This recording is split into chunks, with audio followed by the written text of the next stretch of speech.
welcome back to the Plunder Den and another terrain tutorial video. On today's video, we are going to cover the construction of this temple.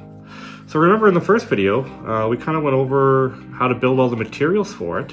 And now in this video, we're going to show how to put all those materials together to create this. So we got to a point where it's ready for paint. We are going to do painting of this temple in a separate video, but this video will cover the construction of it. I also included in this video some pictures of my early stages of this construction. When I started this temple, it was actually prior to me being on YouTube. So I didn't have any video to show you guys of the early stages. So I kind of just showed you some photos that I took and a commentary attached to it. So let's just go to the table and let's see what we got going on.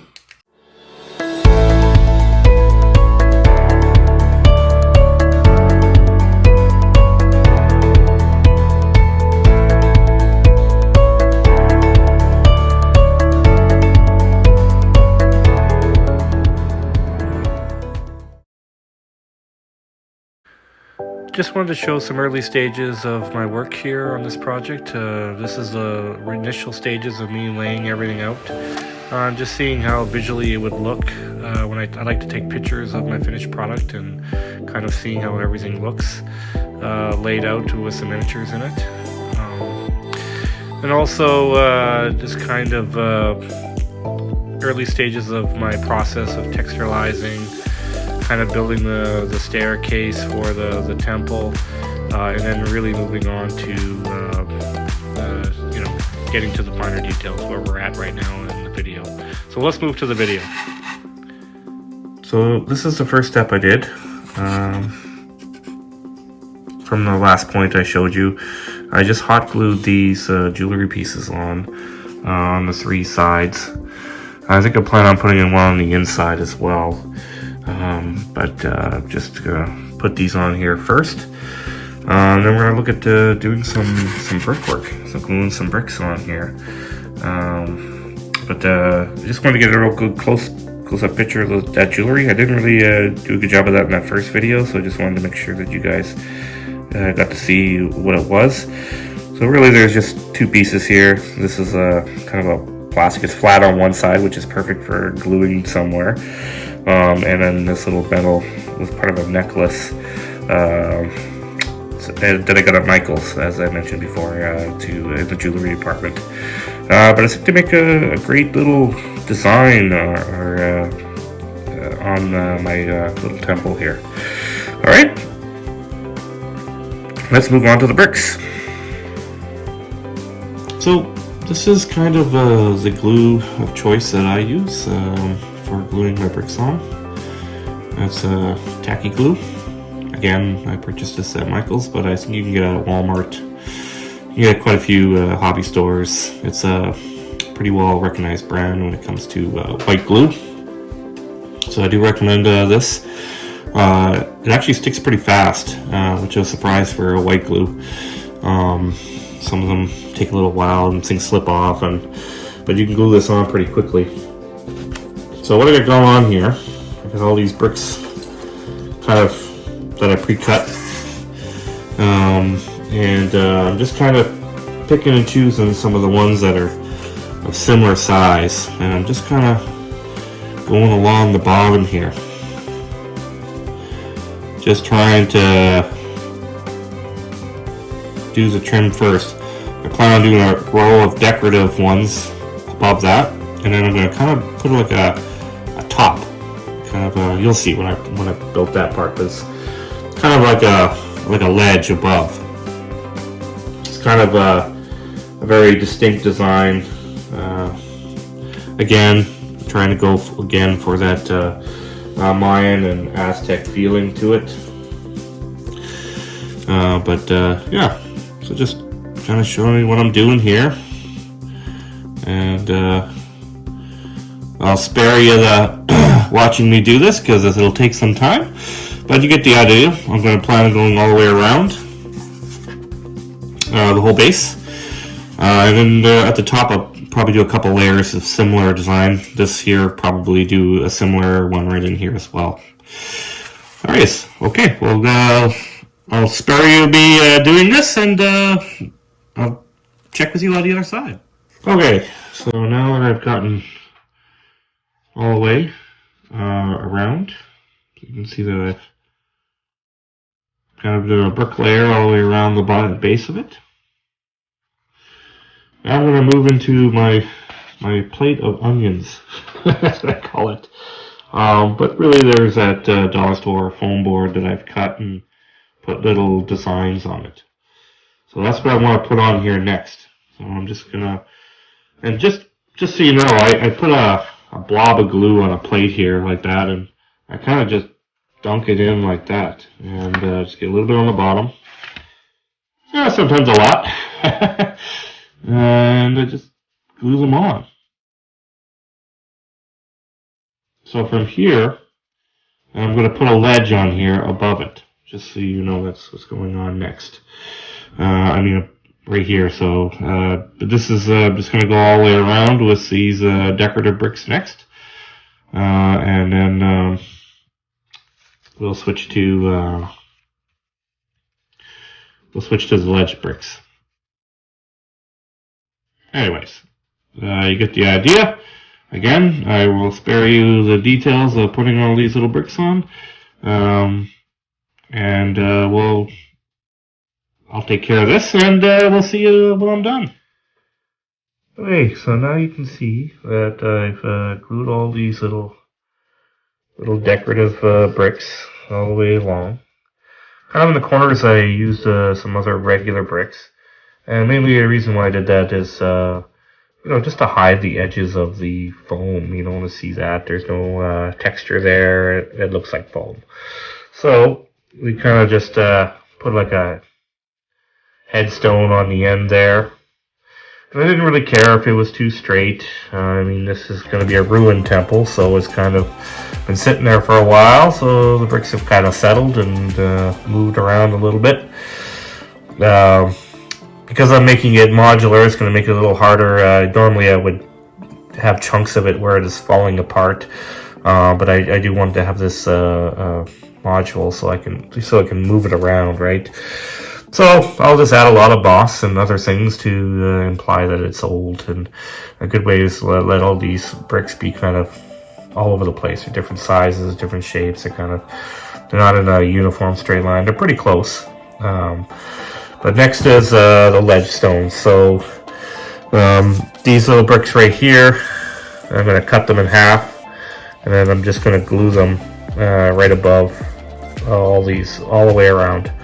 So that's the next step, and again we will fast forward here, and I will see you on the other side once I've glued all those on. So I'm just doing the bottom row right now.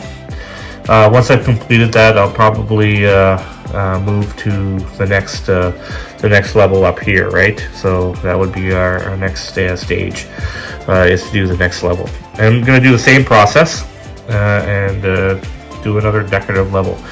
And I'd probably carry that over into the roof piece, which I don't have on right now, but that piece I will glue that on there as well. Alright, see you on the other side.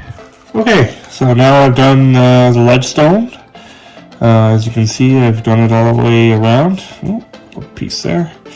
And this is a good time because the glue is still tacky, as you can, adjust things that you want to adjust. Maybe you want to move the bricks around a little bit to your what you want. I'm pretty happy with the way it is.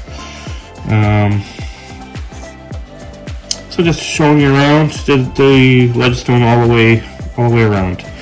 So now the next step is to put it up here. So I'm going to go up here, probably do another layer at the top on my piece over here. Probably going to do some decorative bricks in here, and maybe do some kind of ledge stone work in here as well. So that's the next few steps. So again, I'm not going to make you guys watch me do a lot of bricks. You guys are going to be brick experts by the end of this episode. We have lots of bricks to be put on here. So I'm just going to go ahead and do all that, and then we'll take up after that on the next stages. Okay? Alright, now we're back to just showing you where we are now. I've completed this second level of bricks all the way through. And I've actually started going up here and covering all the corners where the styrofoam was exposed on these corners here with other bricks. That way all you see is the bricks and no styrofoam exposed. And then I decided to start working on the interior. So I'm not quite done in the interior, but I've already started laying out some of the egg carton stones work that I'm going to put in here. And then stonework on the inside right in here. I added these columns in here too to add extra support. All I did was, measure the same height as these front columns, cut it out. I actually tumbled these whole pieces in with the rocks again to give that stone effect. I did decide to put another one of those embellishments, one of those jewelry pieces in the center. And then I think we're getting where we want to. I think I'm going to fill in this whole area with stones and just have that little area exposed. So it's going to take some cutting and manipulating of the styrofoam the foam there to get it all in there. But anyways, it's moving along pretty good. I'm pretty happy with that. Looking all the way around, it looks like we're starting to get where we want to get with the bricks. It is starting to look like a gingerbread house, like I said, with all the multiple colors and stuff on it. And then here's the top. So really I haven't done a lot to the top yet. I have added this row.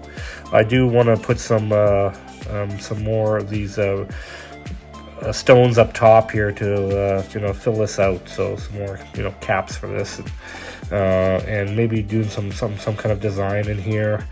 I haven't quite decided. I don't do a lot of planning when I'm doing these. I just kind of do as I go, just the way I feel it should look, and that's what I do. So let's just put it all together, and you can see where we're getting at. So things are coming along nicely. Things are looking good. Hopefully I can, when we come back, I'll have finished everything else.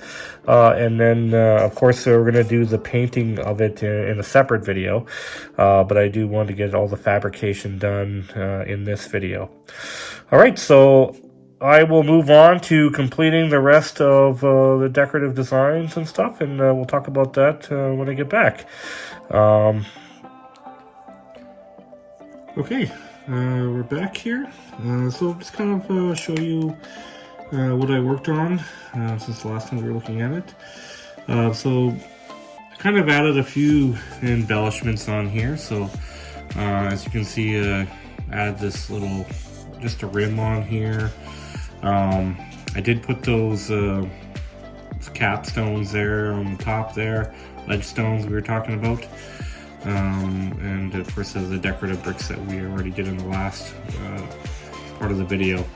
I decided to add this in here. It just didn't look right with the ledge stone coming across this piece here, so I decided to make another embellishment here and used two bigger stones in here. I don't know, it just feels better to me right now. Again, I just kind of do things as I see they should be. And that looks great to me. So everything looks pretty good up here. I still want to do a decorative design. As you can see over here on the computer here on my iPad, I just kind of pull up different images. This is a Aztec snake, very common design that they would have had. Ideally, I would like to put it up here. I've cut this part of dollar store foam board, kind of fit in the space here, and I plan on drawing it on here and then cutting it out and then gluing that in here, and so that's the plan to complete the top. I think that will finish up the top nice. So I just want to show a little bit over what else we're doing here on the base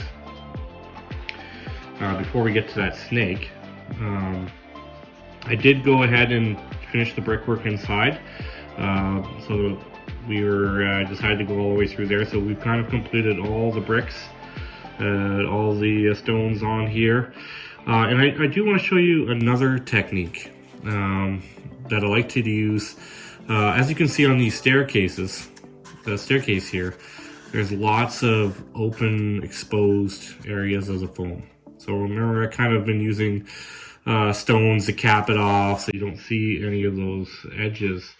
But another technique that I like to use, and it kind of gives it a mud feel or dirt, or I can add moss to it or all sorts of stuff, is I like to use a drywall compound.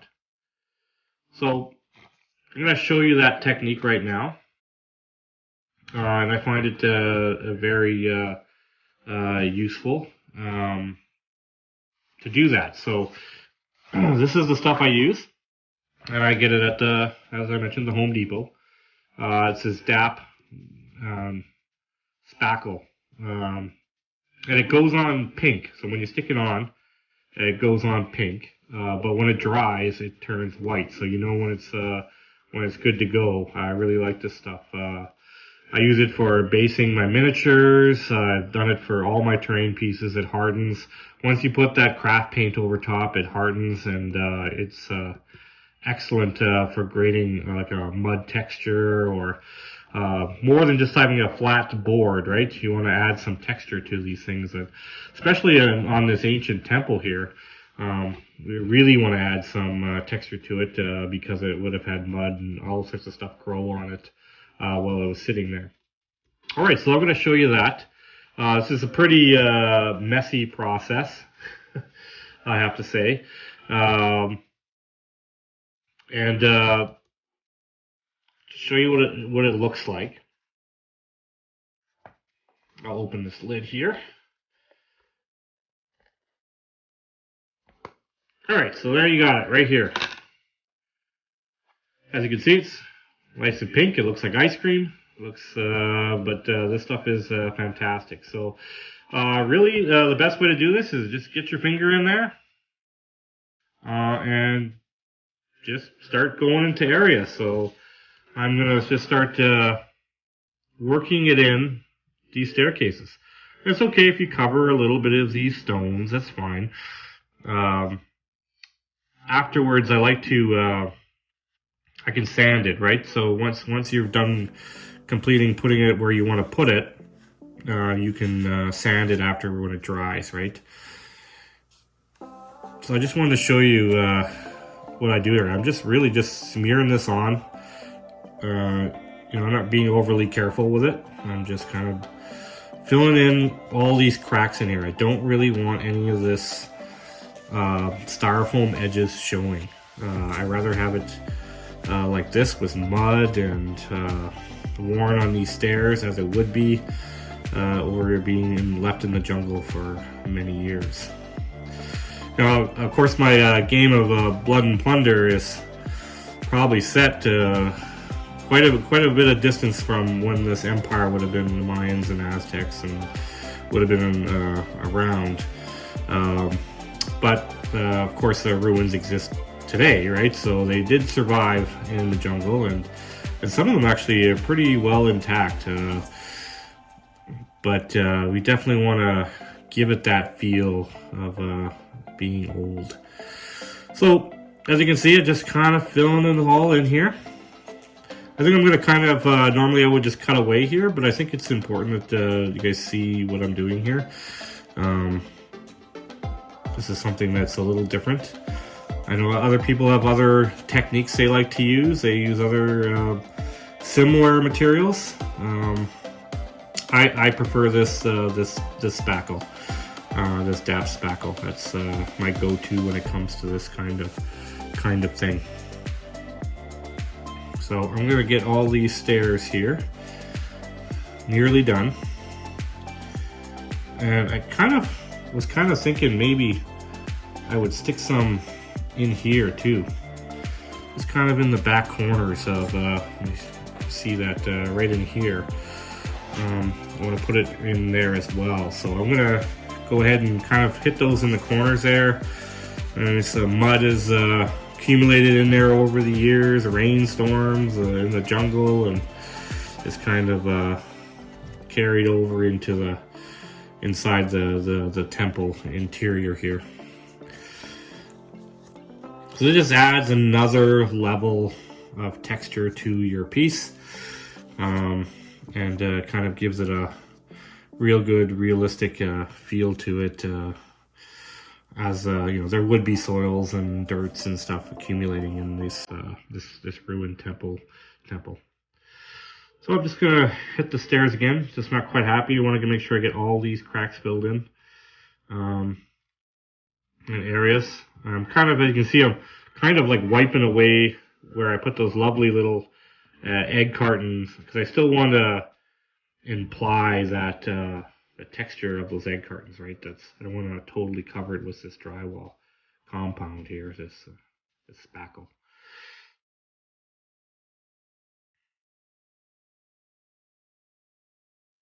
Again, I can sand this off as it dries.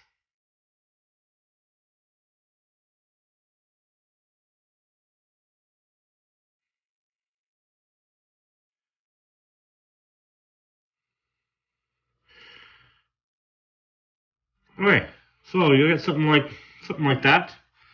Maybe I want to put a little bit more in there,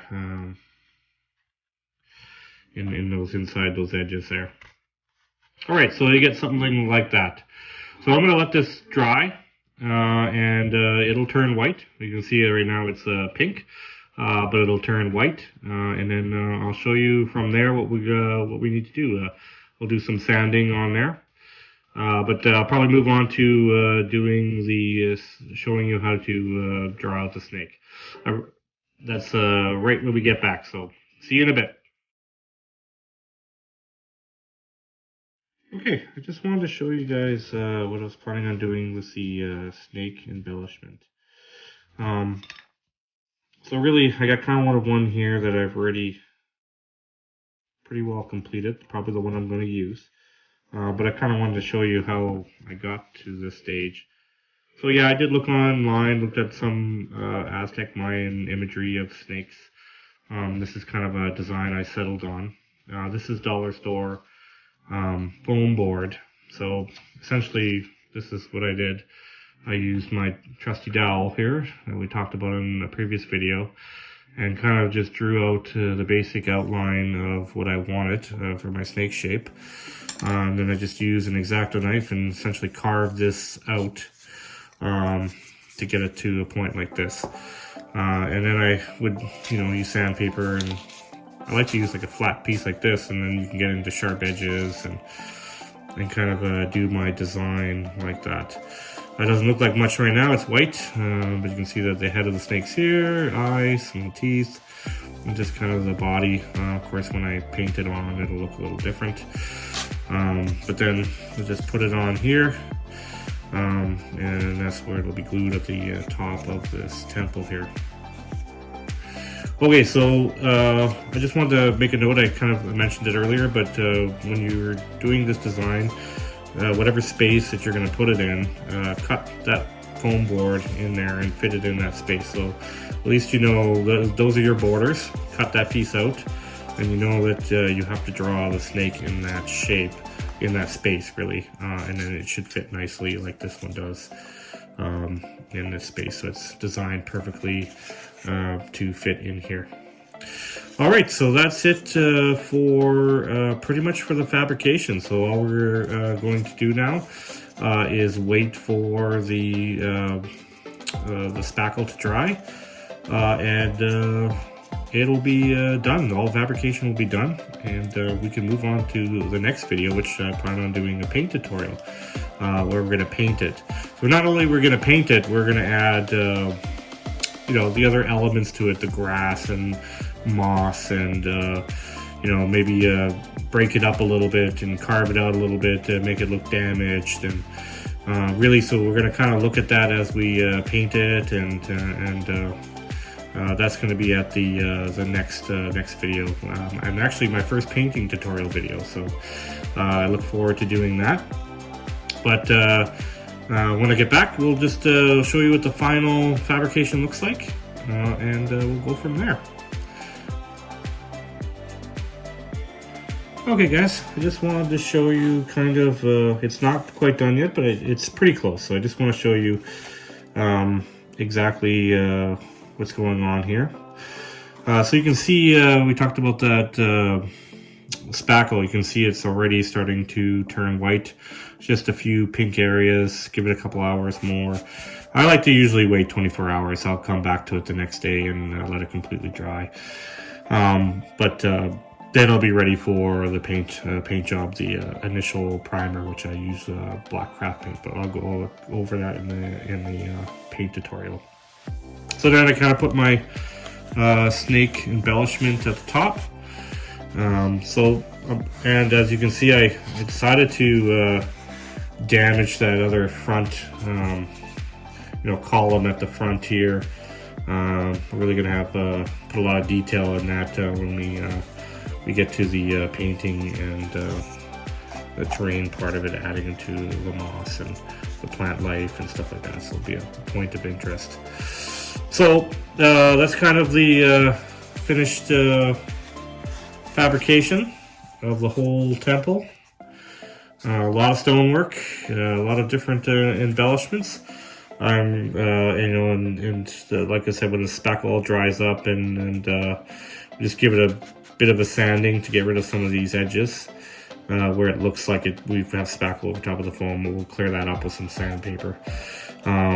It'll be ready to go. It'll be ready to paint. So next time we see this guy, we'll be in the paint tutorial and we will paint this guy up and give it a real weathered look. I have to say that the painting portion of it, not that I don't like fabricating, it's definitely satisfying to put this together. But I love painting the terrain. That's my favorite part. Is taking it from the gingerbread house. Remember I was talking about the gingerbread house, and taking it to the next level and making it look realistic and just a real usable, real good, awesome piece of terrain. So I guess we will see you on the other side in that paint tutorial. We'll probably see another battle report before that paint video comes out. But once we're done that battle report, we'll go right there, dive right into the paint tutorial video. So I hope you guys enjoyed this fabrication of this temple. And I look forward to painting it with you guys. All right? Thanks for watching, everyone.